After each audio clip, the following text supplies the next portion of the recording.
ಅದು ನಾನು ರಾತ್ರಿ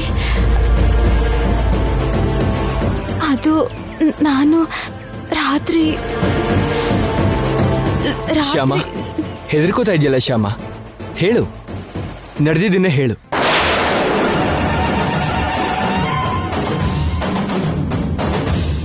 ಅದೇ ತಲೆನೋವು ಕಡಿಮೆ ಆಗಕ್ಕೆ ಟ್ಯಾಬ್ಲೆಟ್ ತಗೊಳಕ್ ಹೋಗಿದ್ದೆ ಅಂದ್ಯಲ್ಲ, ಅದನ್ನೇ ಹೇಳು. ಯಾರೇನಂತಾರೆ?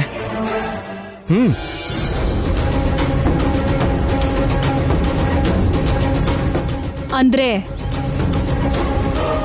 ಅವಳು ರಾತ್ರಿ ಟ್ಯಾಬ್ಲೆಟ್ ತಗೊಳಕ್ಕೋಸ್ಕರ ಹೊರಗಡೆ ಹೋಗಿದ್ಲು ಅಂತೀರಾ? ಅಷ್ಟೇನಾ? ಅನ್ನೋದಲ್ಲ ಅತ್ತಿಗೆ, ಇರದೇ ಅದು. ಟ್ಯಾಬ್ಲೆಟ್ಗೋಸ್ಕರನೇ ಶ್ಯಾಮ ಹೊರಗಡೆ ಹೋಗಿದ್ದು. ಮತ್ತೆ ಕಿಡ್ನಾಪ್ ಹೇಗಾಯ್ತು? ಯಾಕಾಯ್ತು?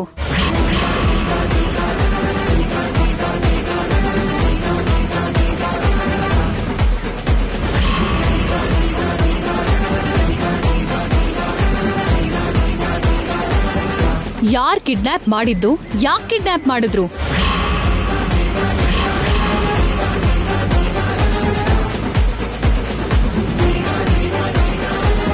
ಕಿಡ್ನಾಪ್ ಯಾರು ಮಾಡಿದ್ರು, ಯಾಕೆ ಮಾಡಿದ್ರು ಅನ್ನೋದು ನಮ್ಗೆ ಹೇಗೆ ತಿಳಿಯುತ್ತೆ ಐಶ್ವರ್ಯ?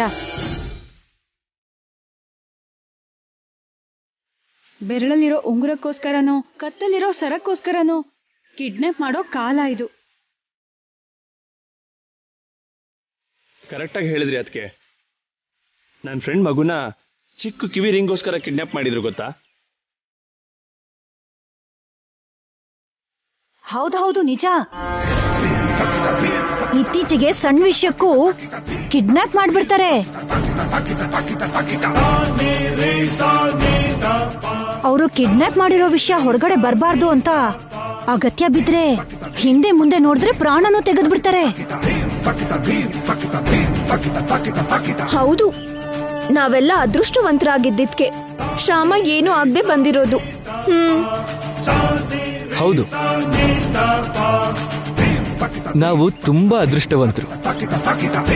ಆದ್ರೆ ಆ ಕಿಡ್ನಾಪರ್ಸ್ ಮಾತ್ರ ತುಂಬಾ ದುರದೃಷ್ಟವಂತರು.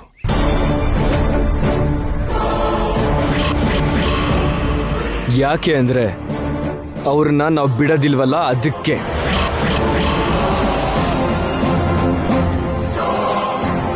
ಅವ್ರ ಕಥೆ ಮುಗಿಸ್ತೀನಿ. ನೋಡ ಅಖಿಲ್, ಈಗ ಆ ವಿಷಯ ಎಲ್ಲ ಯಾಕೆ, ಆಮೇಲೆ ಮಾತಾಡೋಣಂತೆ.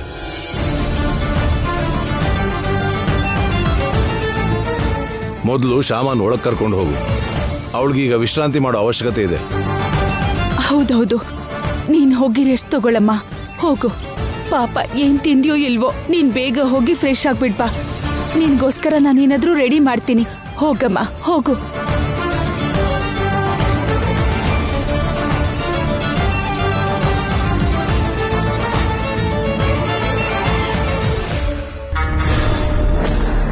ಈ ಅತ್ತೆ ಸೊಸೆ ದಿನಕ್ಕೂನು ಹತ್ರ ಆಗ್ತಾ ಇದ್ದಾರೆ.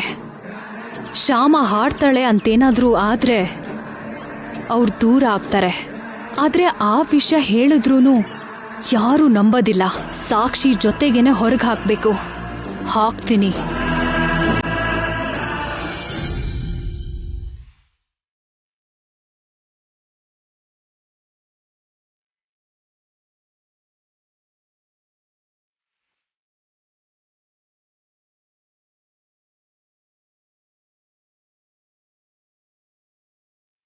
ಈ ಜ್ಯೂಸ್ ಜೊತೆ ಫ್ಲಾಶ್ ನ್ಯೂಸ್.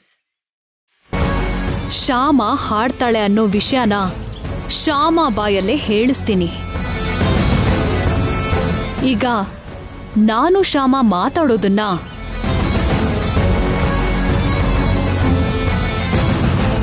ಈ ಫೋನಲ್ಲಿ ರೆಕಾರ್ಡ್ ಮಾಡ್ತೀನಿ.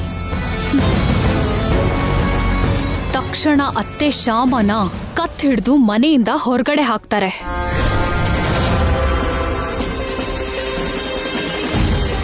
ಕಲಾವಿದ್ರಿಂದ ಅಖಿಲ್ಗೆ ಗಂಡಾಂತರ ಇದೆ ಅಂತ ಹೆದರೋ ಅತ್ತೆಗೆ ನನ್ನ ಮಾತು ಕೇಳಿಸ್ಲೇಬೇಕು.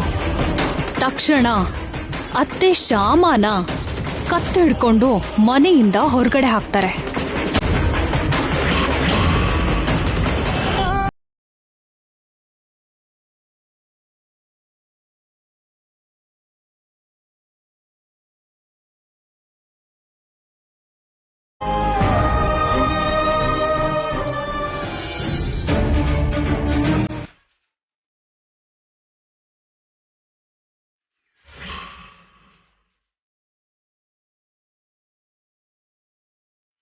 ಶ್ಯಾಮ,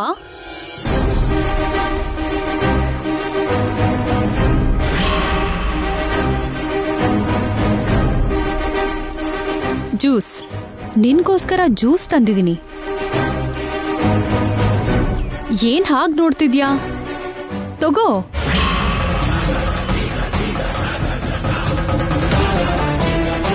ನೀವ್ ನನ್ಗ್ಯಾಕಕ್ಕ ಜ್ಯೂಸ್ ತಂದ್ರಿ? ಕಿಡ್ನಾಪ್ ಇಂದ ತಪ್ಪಿಸ್ಕೊಳ್ಳೋದಿಕ್ಕೆ ನೀನು ತುಂಬಾನೇ ಕಷ್ಟಪಟ್ಟಿರ್ತೀಯ. ಕಿಡ್ನಾಪ್ ಇಂದ ತಪ್ಪಿಸ್ಕೊಂಡ್ಮೇಲೆ ಕೃಷ್ಣನ್ ನೆನ್ಸ್ಕೊಂಡು ಹಾಡಿರ್ತೀಯ. ಅಲ್ಲಿ ಕಷ್ಟಪಟ್ಟು ಇಲ್ಲಿ ಹಾಡಿ ತುಂಬಾ ಸುಸ್ತಾಗಿರ್ತೀಯಲ್ಲ, ಅದಕ್ಕೆ ಜ್ಯೂಸ್ ತಂದಿದ್ದೀನಿ. ನಾನು ಹಾಡೋದಂದ್ರೆ ಏನಕ್ಕ? ಆಗ್ಲೇ ನೀನು ಹಾಡಿಲ್ವಾ?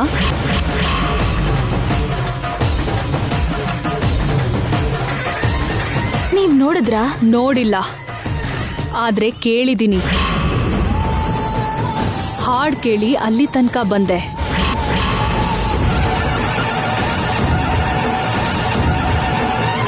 ನಾನು ಅಲ್ಲಿಗೆ ಬರೋ ಅಷ್ಟ್ರಲ್ಲಿ ನಿನ್ನ ಬಿಟ್ರೆ ಯಾರೂ ಇರ್ಲಿಲ್ಲ. ಆ ಹಾಡ್ನ ನೀನೇ ಹಾಡಿರ್ಬಹುದಲ್ವಾ? ಯಾರೋ ಹಾಡಿರೋ ಹಾಡ್ ಕೇಳಿ ನಾನೇ ಹಾಡ್ದೆ ಅಂತ ನೀವ್ ಅನ್ಕೊಂಡಿರ್ಬೋದಲ್ವಾ? ಅಂದ್ರೆ ನೀನ್ ಆ ಹಾಡ್ನ ಹಾಡಿಲ್ಲ ಅಂತ್ಯಾ? ಇಲ್ಲ, ಅಲ್ಲಿಂದ ತಪ್ಪಿಸ್ಕೊಂಡ್ ಬಂದಿರೋ ನಾನು ಯಾರ್ ಕಿಡ್ನಾಪ್ ಮಾಡಿದ್ರು, ಯಾಕೆ ಕಿಡ್ನಾಪ್ ಮಾಡಿದ್ರು ಅಂತ ಯೋಚನೆ ಮಾಡ್ತಿರ್ತೀನಿ ಅಷ್ಟೇ. ಹಾಡ್ತಾ ಯಾಕಿರ್ತೀನಕ್ಕ?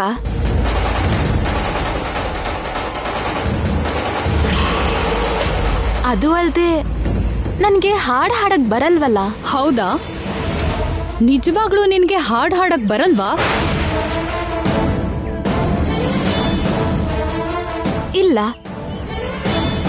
ನನಗೆ ಸಂಗೀತ ಕಲಿಸ್ಬೇಕು ಅಂತ ಪ್ರಯತ್ನ ಮಾಡಿರೋ ಅಖಿಲ್ ಅವರು ಕೂಡ ನನಗೆ ಸಂಗೀತ ಬರಲ್ಲ ಅಂತ ಅರ್ಥ ಆಗಿ ನಂಗೆ ಸಂಗೀತ ಕಲ್ಸೋದು ಬಿಟ್ರಲ್ಲ ಅಕ್ಕ. ಆದ್ರೆ ನಾನು ಹಾಡ್ತೀನಿ ಅನ್ನೋ ಅನುಮಾನ ನಿಮ್ಗ್ಯಾಕ್ ಬಂತಕ್ಕ? ನಿನ್ ಬಿಹೇವಿಯರ್ ನೋಡಿದ್ರೆ ಇತ್ತೀಚೆಗೆ ಅನುಮಾನ ಬರೋ ತರ ಇದ್ದಿದ್ದಕ್ಕೆ ನನಗೆ ಇಂಥ ಅನುಮಾನ ಬರ್ತಿದೆ. ನೀವ್ ಸುಮ್ನೆ ಪ್ರತಿ ವಿಷಯಕ್ಕೂ ನನ್ ಮೇಲೆ ಅನುಮಾನ ಪಡ್ತೀರಾ. ನನ್ ಬಗ್ಗೆ ನೆಗೆಟಿವ್ ಯೋಚನೆ ಮಾಡ್ತೀರಾ. ಯಾವಾಗ್ಲೂ ನನ್ನೇ ಟಾರ್ಗೆಟ್ ಮಾಡ್ಬೇಕು ಅಂತ ನೋಡ್ತಿರ್ತೀರಾ. ಕರೆಕ್ಟ್ ಅಲ್ಲ ಅಕ್ಕ, ಇದು ಕರೆಕ್ಟ್ ಅಲ್ಲ. ಬೇರೆಯವ್ರಿಗೆ ಒಳ್ಳೇದ್ ಮಾಡಕ್ಕೆ ಏನೇ ಮಾಡಿದ್ರು ಆ ದೇವ್ರು ಆಶೀರ್ವದಿಸ್ತಾನೆ. ಆದ್ರೆ ಬೇರೆಯವ್ರಿಗೆ ಕೆಟ್ಟದ್ ಮಾಡ್ಬೇಕು ಅಂತ ನೋಡಿದ್ರೆ ನಾವು ಎಷ್ಟೇ ಪ್ರಯತ್ನ ಮಾಡಿದ್ರು ಅದು ತಿರ್ಗಾ ಹೊಡೆಯೋ ಹಾಗೆ ಮಾಡ್ತಾನೆ ಆ ದೇವ್ರು. ಏನು ನನಗೆ ನೀತಿ ಹೇಳ್ತಿದ್ಯಾ? ತಪ್ಪನ್ನ ಯಾರೇ ಮಾಡಿದ್ರು ಸರಿ ಮಾಡೋದ್ರಲ್ಲಿ ತಪ್ಪಿಲ್ವಲ್ಲ ಅಕ್ಕ? ಏನೇ ತಪ್ಪು? ನಾನೇನ್ ತಪ್ಪು ಮಾಡ್ದೆ? ನೀನ್ ಆಡ್ತಿರೋ ನಾಟಕನ ಹೊರಗೆ ಹಾಕ್ಬೇಕು ಅನ್ಕೊಂಡಿರೋ ತಪ್ಪ? ನಾನು ನಾಟಕ ಆಡ್ತಿದ್ದೀನಿ ಅಂತ ನೀವು ಅನ್ಕೊಂಡಿರೋದೇ ತಪ್ಪು.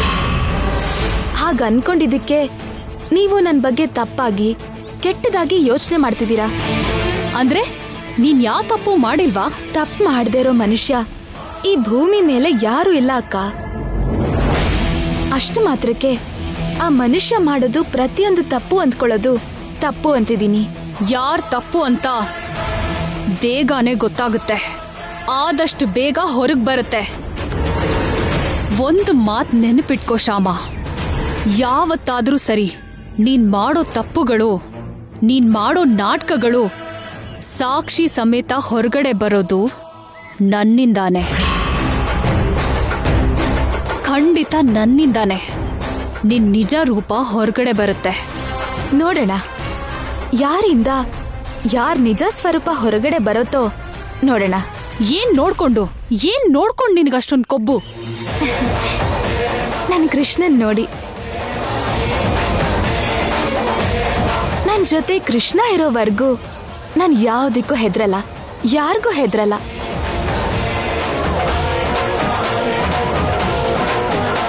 ನೋಡೋಣ, ಅದನ್ನು ನೋಡೋಣ. ಯಾವುದೋ ಒಂದು ದಿನ ನಿನ್ನ ರೆಡ್ ಹ್ಯಾಂಡ್ ಆಗಿ ಹಿಡಿತೀನಿ. ಆವತ್ ನಿನ್ ಕೃಷ್ಣನೂ ಕೂಡ ಕಾಪಾಡಲ್ಲ.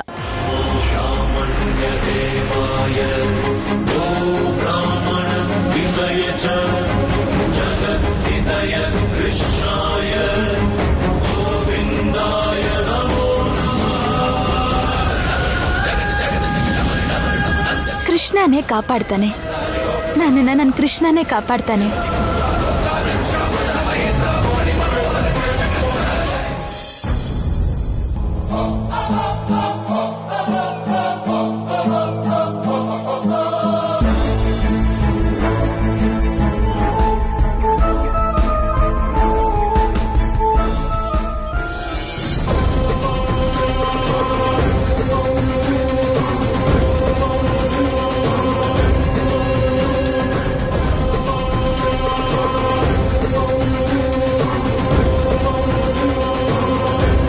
ಅಖಿಲ್, ಏನಪ್ಪ ಇನ್ನೂ ಆ ಕಿಡ್ನಾಪ್ ಬಗ್ಗೆನೇ ಯೋಚನೆ ಮಾಡ್ತಾ ಇದೀಯಾ? ಹೌದು ಡ್ಯಾಡಿ, ಶ್ಯಾಮನ್ನ ಕಿಡ್ನಾಪ್ ಮಾಡೋ ಅಗತ್ಯ ಯಾರಿಗಿತ್ತು ಅಂತ ಎಷ್ಟು ಯೋಚನೆ ಮಾಡಿದ್ರೂ ಅರ್ಥ ಆಗ್ತಾ ಇಲ್ಲ. ಹೌದು ಕಣಪ್ಪ, ಒಡವೆಗಾಗಿ ಅವಳನ್ನ ಕಿಡ್ನಾಪ್ ಮಾಡಿದ್ರೆ ಒಡವೆ ಕಿತ್ಕೊಂಡು ಅವಳನ್ನ ಬಿಟ್ಟಿರೋರು. ಮೈ ಮೇಲಿರೋ ಒಡವೆ ಹಾಗೇ ಇದೆ ಅಂದ್ರೆ ಶ್ಯಾಮನ ಕಿಡ್ನಾಪ್ ಮಾಡಿರೋ ಹಿಂದೆ ಏನೋ ಬಲವಾದ ಕಾರಣ ಇದೆ ಅನಿಸ್ತಿದೆ. ಹಾಡ್ಗೋಸ್ಕರ ಗೌರಮ್ಮ ಏನಾದ್ರೂ ಈ ಕಿಡ್ನಾಪ್ನ ಮಾಡಿದ್ರ ಅಂತ ಅನ್ಸೋದಕ್ಕೆ ಅವರು ಮನೆಯಲ್ಲೇ ಇದ್ದಾರೆ. ಶ್ಯಾಮ ಕಿಡ್ನಾಪ್ ಆಗಿರೋದಕ್ಕೆ ನಮ್ ಜೊತೆ ಅವರು ತುಂಬಾ ಟೆನ್ಷನ್ ಮಾಡ್ಕೊಂಡ್ರು. ಸೊ ಅವ್ರನ್ನ ಅನುಮಾನ ಪಡೋ ಹಾಗಿಲ್ಲ. ಬೇರೆ ಯಾರೋ ಯಾವುದೋ ಕಾರಣಕ್ಕೆ ಅಂತಾನೆ ಶ್ಯಾಮನ್ನ ಕಿಡ್ನಾಪ್ ಮಾಡಿದ್ದಾರೆ ಡ್ಯಾಡಿ.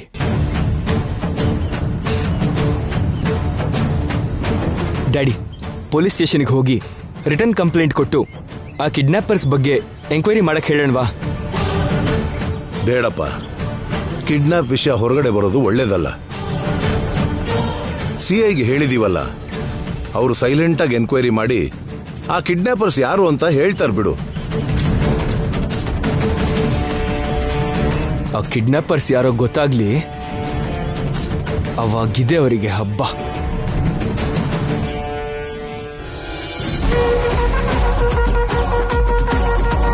ನಾವು ತುಂಬಾ ಅದೃಷ್ಟವಂತರು ರೂಪ. ಆ ಕಿಡ್ನಾಪ್ನ ನಾವೇ ಮಾಡಿಸಿದ್ದು ಅಂತ ಯಾರಿಗೂ ಅನುಮಾನ ಬರಲಿಲ್ಲ. ಹೌದು ಮಮ್ಮಿ, ನನಗ್ ಮಾತ್ರ ತುಂಬಾ ಭಯ ಆಗಿತ್ತು. ಭಯನಾ? ಯಾಕೆ? ಶ್ಯಾಮ ನಮ್ಮನ್ನ ನೋಡಿಲ್ಲ. ಕಿಡ್ನಾಪ್ ಮಾಡಿದವರು ನಾವೇ ಕಿಡ್ನಾಪ್ ಮಾಡಿಸಿದ್ದು ಅನ್ನೋ ವಿಷಯನ ಹೊರಗೆ ಯಾರಿಗೂ ಹೇಳಲ್ಲ. ಇನ್ನು ನಮ್ಮೇಲೆ ಯಾಕೆ ಅನುಮಾನ ಬರುತ್ತೆ? ಅಂದ್ರೆ ಪೊಲೀಸ್ ಎಂಕ್ವೈರಿ ಮಾಡಿಸಿದ್ರೆ ಸಿಕ್ಬೀಳ್ತೀವೇನೋ ಅಂತ ಭಯ ಆಗಿತ್ತು ಮಮ್ಮಿ. ಪೊಲೀಸ್ ಎನ್ಕ್ವೈರಿನಾ?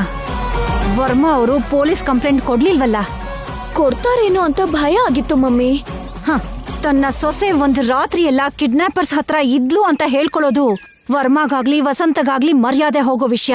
ಅದಕ್ಕೆ ಅವರು ಪೊಲೀಸ್ ಕಂಪ್ಲೇಂಟ್ ಕೊಡಲ್ಲ, ಎನ್ಕ್ವೈರಿ ನಡೆಯಲ್ಲ ಅಂತ ನನಗ್ ಚೆನ್ನಾಗ್ ಗೊತ್ತಿತ್ತು. ಆ ಕಾರಣಕ್ಕೆ ಧೈರ್ಯವಾಗಿ ಕಿಡ್ನಾಪ್ ಮಾಡಿಸಿದ್ದು. ನಿನ್ನ ಮಾವನವ್ರದ್ದು ಫೋನ್ ತೆಗೆದ್ರೆ ಸಾಕು, ಆಲ್ಬಮ್ ಅಂತ ಪ್ರಾಣ ತಿಂತಾರೆ.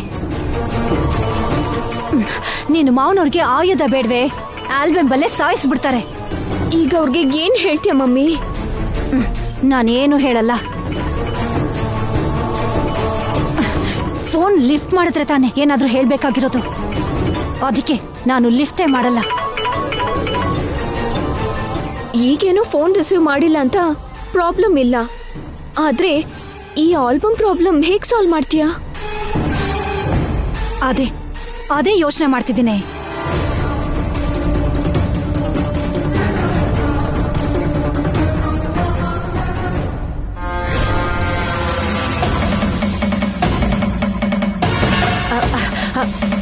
ನೋಡು, ಐಶ್ವರ್ಯ ಬರ್ತಾ ಇದ್ದಾಳೆ. ಈ ಟಾಪಿಕ್ ಬಗ್ಗೆ ಮಾತಾಡ್ಬೇಡ. ಬಾ ಐಶ್ವರ್ಯ.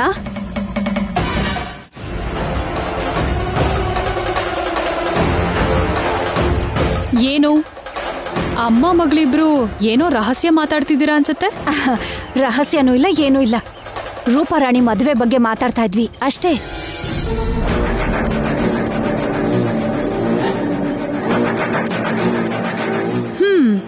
ಹೌದು, ಎಲ್ಲಾರ ಮದ್ವೆಲೂ ನಮ್ ರೂಪರಾಣಿ ಹಾಡ್ ಹಾಡ್ತಿದ್ಲು. ಈಗ ರೂಪರಾಣಿ ಮದ್ವೆಲಿ ಯಾರ್ ಹಾಡ್ ಹಾಡ್ತಾರೆ? ಶ್ಯಾಮ ಹತ್ರ ಹಾಡ್ಸಣ್ವಾ?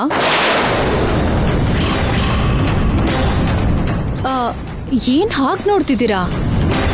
ಶ್ಯಾಮ ಹತ್ರನೇ ಹಾಡ್ಸೋಣ. ಚೆನ್ನಾಗಿರುತ್ತೆ. ಶ್ಯಾಮ ಹತ್ರ ಹೇಗ್ ಹಾಡ್ಸೋಕಾಗತ್ತೆ ಐಶ್ವರ್ಯ? ಅವಳಿಗೆ ಹಾಡಕ್ ಬರಲ್ವಲ್ಲ? ಬರಲ್ವಾ? ಸ್ವಲ್ಪನೂ ಬರಲ್ಲ. ಹೌದಾ?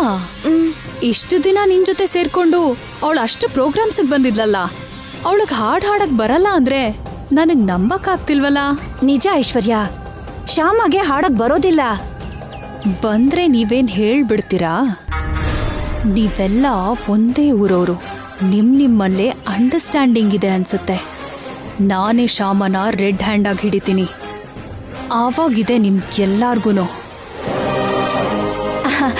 ಏನ್ ಹಾಗೆ ನೋಡ್ತಿದ್ಯಾ? ಏನಿಲ್ಲ, ಮದ್ವೆ ವಿಷಯನ ನೀವ್ ಮಾತಾಡ್ಕೊಳ್ಳಿ.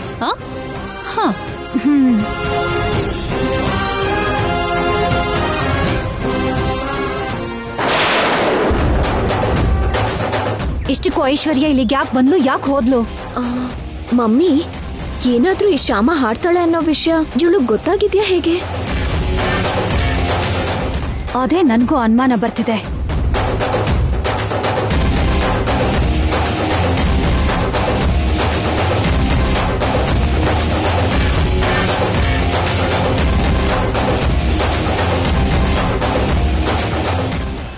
ನಿಮ್ಮ ಋಣನ ಈ ಜನ್ಮದಲ್ಲಿ ತೀರ್ಸಕ್ಕಾಗಲ್ಲ ಸರ್.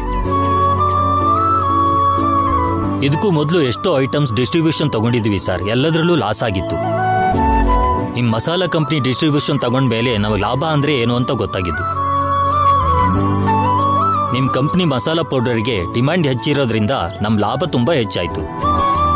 ಹಾಗೆ ಲಾಭ ಬಂದಿದ್ರಿಂದ ಹಿಂದಾಗಿರೋ ನಷ್ಟ ಕವರ್ ಆಗಿ ನಮಗೆ ತುಂಬಾ ಹೆಲ್ಪ್ ಆಗಿದೆ ಸರ್.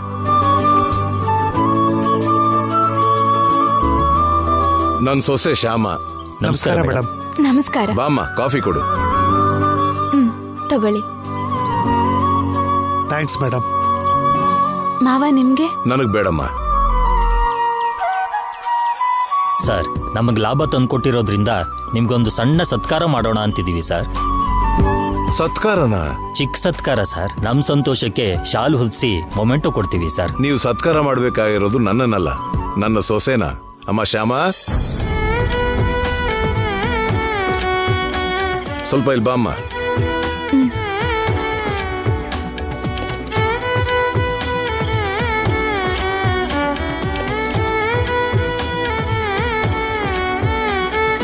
ನೀವು ಹೇಳ್ದ ಹಾಗೆ ನಮ್ AAA ಕಂಪ್ನಿಗೆ ಡಿಮ್ಯಾಂಡ್ ತುಂಬಾ ಬೆಳೆದಿದೆ.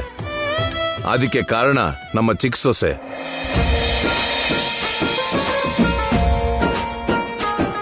ಆಕೆ ರೆಸಿಪಿಯಿಂದಾನೆ ನಮ್ಮ ಕಂಪ್ನಿ ಸೇಲ್ಸು ಎಷ್ಟೋ ಹೆಚ್ಚಾಗಿದೆ. ಸೊ ನೀವು ಮಾಡಬೇಕಾಗಿರೋ ಸತ್ಕಾರ ಆಗ್ಲಿ ಸನ್ಮಾನ ಆಗ್ಲಿ ನಮ್ಮ ಸೊಸೆಗೆ ಸೇರ್ಬೇಕು.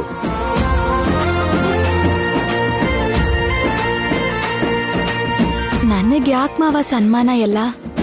ನಿನಗೆ ಮಾಡಬೇಕು Shyam. You are the deserving person.